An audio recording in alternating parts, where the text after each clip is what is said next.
안녕하세요 여러분, 성공합시다. 자, 우리가 마태, 마가, 누가를 같은 관점으로 쓴 공간복음이라고 하잖아요. 이 같은 관점은 시간과 공간 속에서 예수님의 십자가 사건을 기록하고 있어요. 근데 여러분, 성경이 왜 굳이 이렇게 세 번에 연달아서 같은 이야기잖아요. 그걸 굳이 왜 기록하고 있을까요? 아주 간단하게는 아주 중요한 이야기이기 때문이죠. 이번에 새롭게 마태, 마가, 누가의 설명을 들으며 복음서를 걸어오면서 그 이유를 깨달았어요. 성경을 한 단어로 정의하라고 하면 사랑이잖아요. 그 사랑의 절정이 십자가잖아요. 그 성경의 꽃에 대해서 제대로 알게 하시려고 3명의 저자를 통해서 우리에게 말씀해 주시고 계세요. 3번 반복해서 시 공간 속에서 이 십자가 사건을 이해할 때 비로소 우리 마음에 들어오신 예수님의 이야기인 요한복음의 깊고 깊은 스토리가 읽혀지니까요. 오늘 이야기는 십자가의 처형 장면이에요. 사실 누구나 다 알고 있어요. 근데 문제는 그 십자가가 2000년 전에 박제되어서 지금 내 삶에 적용되지 않는 것이 문제인 거죠. 생생한 십자가의 경험이 살아있는 내 신앙의 기초예요. 오늘 본문을 통해서 묵은 십자가의 먼지를 털고 새롭게 경험하게 되기를 바라요.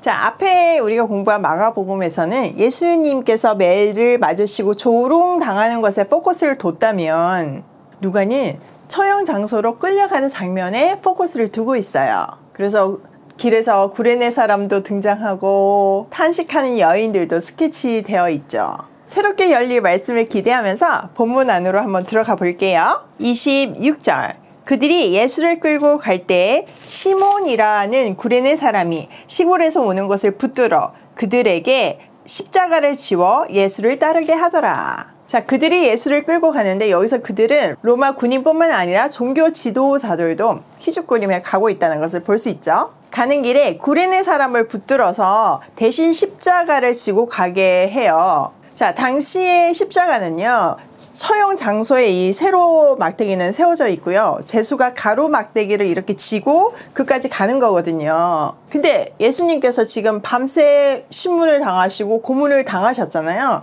그러니까 그거를 지고 갈 기력이 안 되시니까 길가에 있는 사람을 차출해서 대신 지고 가게 한 거죠. 당시 로마 군인들은요, 피지배국 사람들을 징집해서 5리 정도는 강제로 짐을 지을 수 있는 권한이 있었어요. 또 이 사람은요, 구레네 사람이었는데 구레네는 지금의 북아프리카 리비아를 말해요. 그런데 그 이름이 유대식 이름이 시몬인 걸로 봐서 북아프리카에 사는 디아스포라 유대인인 것으로 추정할 수 있죠. 6월절이라고 예루살렘에 왔다가 지나가는 행렬 구경하다가 얼떨결에 십자가를 지게 된 거예요. 근데 놀라운 거는요, 어쩌다 진 이 십자가지만 이 사건으로 말미암아 그에게 특별한 은혜가 주어졌고 로마서 16장에 보면 바울의 동력자 이름에서 그들의 가족을 찾아볼 수 있어요. 우리는 이것을 통해 십자가는 자진해서 지든 어쩌다 우연히 지든 강제로 지든 축복의 통로임을 알 수 있어요. 자, 27절. 또 백성과 및 그를 위하여 가슴을 치며 슬피 우는 여자의 큰 무리가 따라오는지라. 자, 그 길에는 백성들과 여자들이 큰 무리를 이루고 예수님을 따라가고 있었어요. 특별히 여자들은 가슴을 치면서 통곡하고 있어요. 이들을 원어로 보면 전문 조문객들이에요. 당시 유대 문화 속에서는요, 초상집에 전문 조문객, 즉 곡하는 사람들을 고용했어요. 그런 사람들인 거죠. 자, 28절. 예수께서 돌이켜 그들을 향하여 이르시되 예루살렘의 딸들아, 나를 위하여 울지 말고 너희와 너희 자녀를 위하여 울라. 보라, 날이 이르면 사람들이 말하기를 잉태하지 못한 이와 해산하지 못한 배와 먹이지 못한 젖이 복이 있다 하리라. 예수님은요, 그들을 예루살렘의 딸로 부르시며 나를 들고 울지 말고 너희와 너희 자녀를 위해서 울라고 하세요. 이거는 그들에게 닥칠 일을 안다면 그들 자신을 위해 우는 것이 낫다는 거죠. 이 이야기는 1차적으로 AD 70년 예루살렘 멸망을 얘기하는 거고요. 더 나아가서는 종말의 긴박성에 대해서 말씀하시는 거죠. 이거는 환란이 너무 크다는 것을 강조하고 있는데요. 일반적으로는 아이를 가진 여인이 복이 있는 거잖아요. 근데 지금 이 환란의 상황에서는 전쟁 중에 전리품으로 내줄 자식이 없는 여인에게 복이 선언되고 있어요. 자녀가 죽는 끔찍한 고통을 안 겪어도 되는 거죠. 자, 30절. 그때의 사람이 산들을 대하여 우리 위에 무너지라 하며 작은 산들을 대하여 우리를 덮으라 하리라. 산들이 우리한테 무너졌으면 좋겠다. 이 말은요, 호세아 10장 8절을 암시해요. 차라리 산에 깔리는 게 낫다고 부르짖으며 환란으로부터의 구원을 강하게 요청하고 있죠. 또 이거는 예루살렘이 호세아 때나 지금이나 하나님을 거역하고 있음을 말하고 있어요. 자, 31절. 푸른 나무에도 이같이 하거든 마른 나무에는 어떻게 되리요 하시니라. 잠언 11장 28절을 보면요, 의인을 푸른 잎사귀로 말하고 있어요. 거기서 의인은 오실 그리스도를 말하죠. 즉 무지한 예수님도 십자가의 죽으심을 경험하는데 마른 나무는 오죽하겠냐는 말이에요. 자, 32절. 또 다른 행악자라도 사형을 받게 되어 예수와 함께 끌려가니라.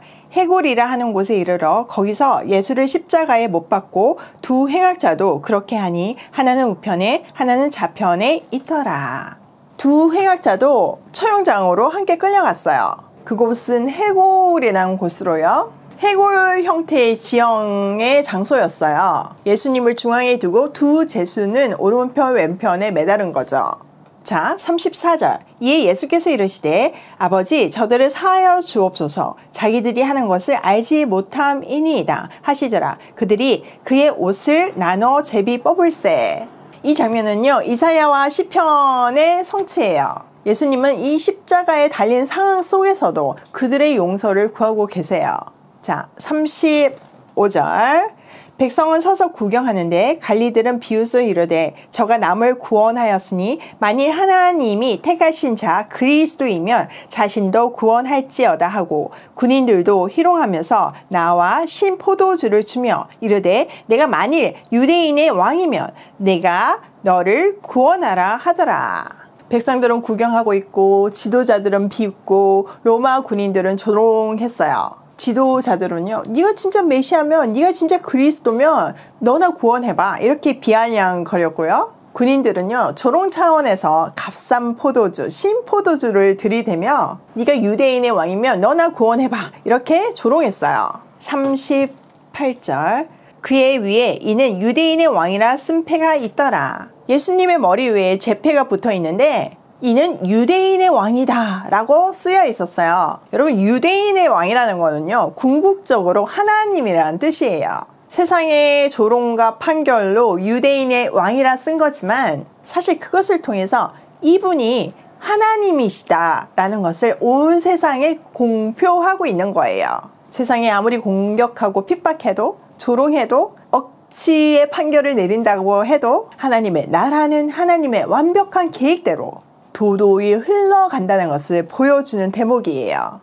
완전 감격이죠? 사실 이게 우리한테 소망이 되는 거예요. 겉으로 보면요, 지금 예수님은요, 로마와 또 종교 지도자들의 파워에 의해서 지셔가지고 십자가로 끌려가는 것 같이 보이잖아요. 근데 자세히 보면요, 그 주도권은 예수님이 갖고 계시고 십자가를 향해서 자발적으로 가시고 계셨어요. 어쩌다 힘이 없어서 지신 십자가가 아닌 완벽한 계획에 의한 우리를 구원하기 위해 강한 의지로 순종해서 지신 십자가예요. 자, 39절. 달린 행악자 중 하나는 비방하여 이르되 내가 그리스도가 아니냐 너와 우리를 구원하라 하되 하나는 그 사람을 꾸짖어 이르되 내가 동일한 정죄를 받고서도 하나님을 두려워하지 아니하느냐. 우리는 우리가 행한 일에 상당한 보응을 받는 것이니 이에 당연하거니와 이 사람이 행한 것은 옳지 않는 것이 없느니라 하고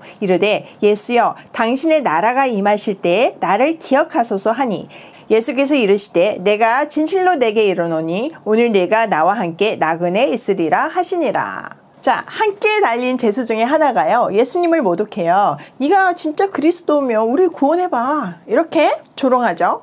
그런데 다른 한 제수가 그를 꾸짖으면서 예수님의 죄 없음을 말해요. 그리고 예수님이 주님의 나라에 들어가실 때 자기도 기억해달라고 간청해요.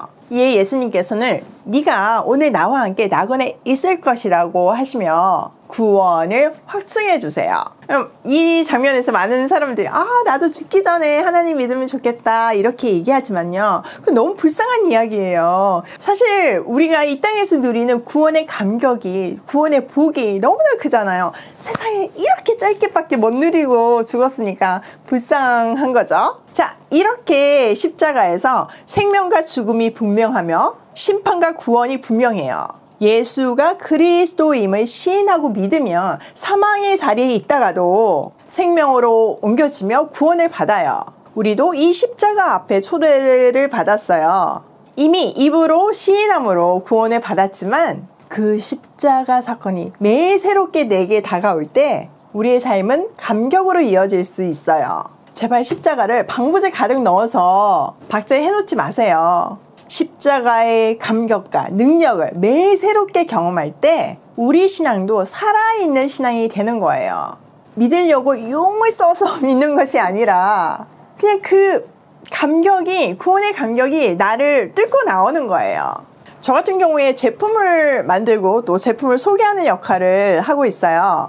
근데 소개할 때 분명한 기준이 있어요. 내가 진짜 좋아야 소개를 해요.